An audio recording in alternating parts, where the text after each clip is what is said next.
How's it going, everyone? This is Cobb Gaming back with yet another video. It seems to have taken me forever to put out another video, and mostly that's due to the fact that when life priorities hit you, when you're least expecting them to come, you usually have to take care of them first before you start worrying about other things like my hobby here, putting out Fallout 76 content on YouTube.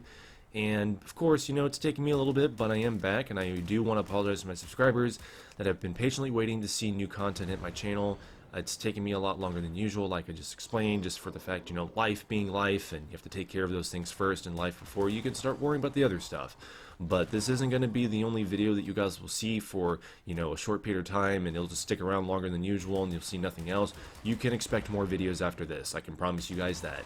So without further ado, let's go ahead and get right into this real quick. So what to expect from this video? This video we're going to be going over locations that are going to be best to find mole-minded treasure hunters in this limited time event that will not be around for much longer, unfortunately, just for the fact that we are going to be getting the Fauschen event returning to 76 on May 25th.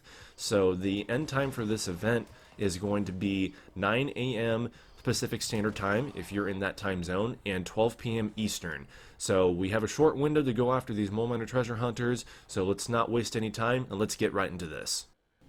For those that do not know anything about this event or are just now hearing about this event, I'm going to go ahead and give you guys a quick overview exactly of what this event is about. If you do find this information repetitive and you've already done your research and know exactly where to find these treasure hunters, I do apologize. This is just a quick little overview for those that are brand new to this and don't understand anything about these treasure hunters in particular. So moving forward with this information with you guys, the main focus obviously is not only hunting for these treasure hunters and killing them, but as a reward for killing them, you will find a consumable item that's under aid when you actually pick up these items, which are called pails, and these pails will give you certain rewards based upon exactly what they are. And there's 3 different types of pails that you can find off of these treasure hunters whenever you kill them. It's a random part of the RNG side of it all, and the main focus to go after these pails is so that you guys can obtain the brand new plans that were just added into the game. So the ones that are going to be the most desirable to find when it comes to getting these plans or having a chance of getting these plans are going to be the normal pails and the ornate pails, but the dusty pails are going to be a little bit more common than you will find the normal and dusty. But for the most part, it shouldn't be too hard to actually find an ornate pail whenever you kill these treasure hunters. So you guys are going to want to make sure you stick around the Ash Heap, just because that's where the event will take place and where you will actually find these treasure hunters to begin with. So I'm going to go ahead and walk through 9 locations that are going to show you guys that would give you a better chance of finding these treasure hunters. So to start off, you want to go for Mount Blair Train Yard, Lewisburg Station, Camden Park, Nicholson's End, along with Welch and Welch Station, Hornwright Site 2 and 3, and of course Hell's Grinders. Now these locations are great because they're going to give you a higher chance again of finding these treasure hunters due to the fact that they're actually going to be a high amount of NPCs that spawn in one area, and that's the goal. You want to go after locations that will have a lot of NPCs spawn in one spot, and that will give you a higher chance of running into more than one, and occasionally that's going to be around the area that you go after. So do keep that in mind. If you are wondering about the Wasteland and you're in the Ash Heap and you notice that you're not finding as much as you would in going in one location, or certain locations, the ones that I just particularly shared with you guys, that's going to be the reason. You want to go after areas that have high amount of NPCs that spawn in one spot, and these locations should do you pretty well.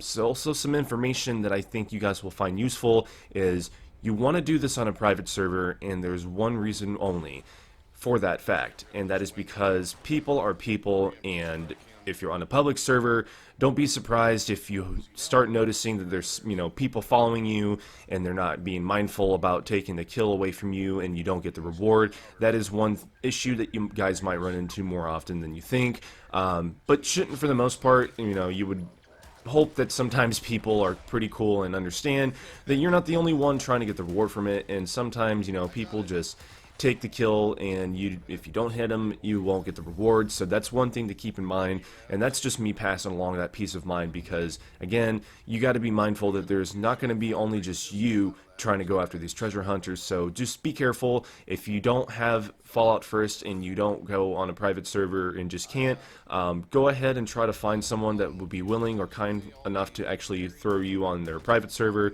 so you can actually get a better chance of running into these guys and getting the kills. Again, just make sure you're in the same spot or close enough to that mole miner when that person kills that mole miner, so you do get the reward.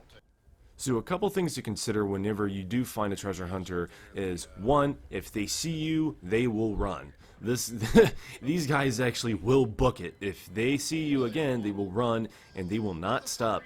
For how short these guys are, they actually can move pretty quick. So if you're not paying attention and they somehow make an escape and you do end up losing them, just try to follow for the sound. And the sound is usually very distinguishable. It's not a sound you guys normally hear. It sounds kind of like a radio frequency with almost like Morse code tapping through, and of course like jingle sounds of pans and a bunch of stuff just kind of clinking around. That's going to be a sound you want to go for. So to give you guys an example, so listen very closely to this sound real quick. He's up here in the top of this building.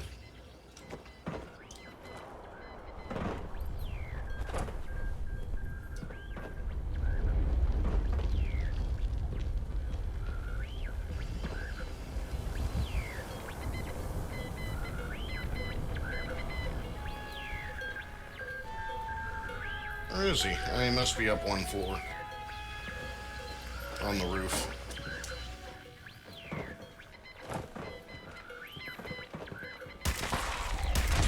Or not. Where is this bastard? He must be down in the bottom of the building.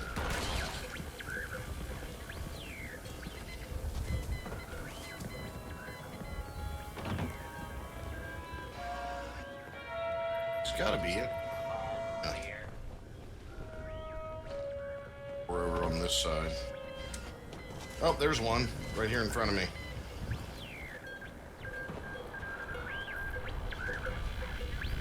Let him have it.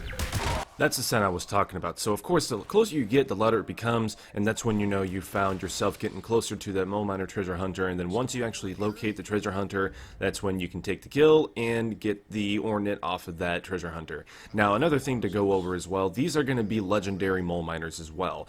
You run into 1 star, 2 star, and 3 stars. Just because you find a 2 or 3 star doesn't exactly always mean you'll get an ornate pail from that kill.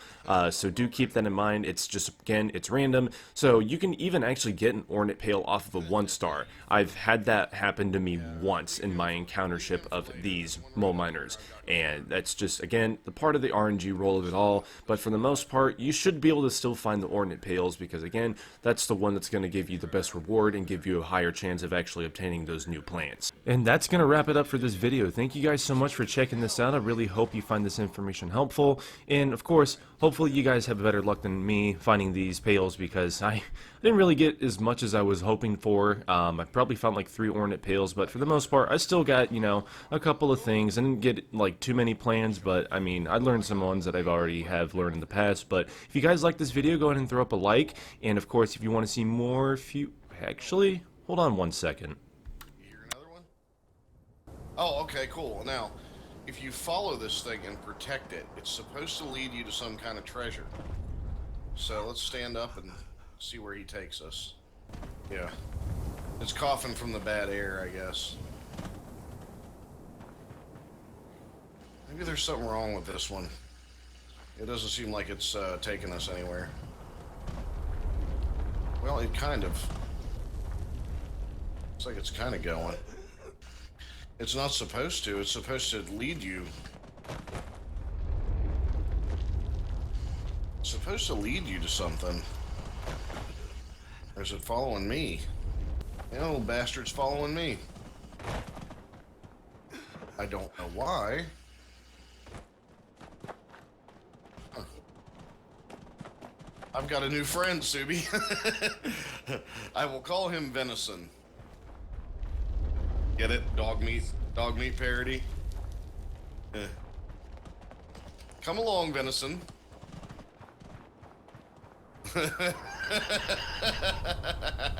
I've got a pet. Chug's got a pet. Well, it hasn't tried to hump me yet, so I'm okay with him. I mean, he can tag along if he wants to. Just no humping. No humping, Venison. Uh-oh. I think he's trying to hump. Kill it, Sue. Kill it! It's trying to hump! Kill it! That's what you get. A little bastard shouldn't have humped. Oh well. Well, thank you guys so much for checking out this video. Again, if you do like this video, go ahead and throw that like. And of course, if you want to keep up to date with my content, go ahead and hit that subscribe button. It always means a lot to me. Thank you guys for tuning in. I'll see you next time.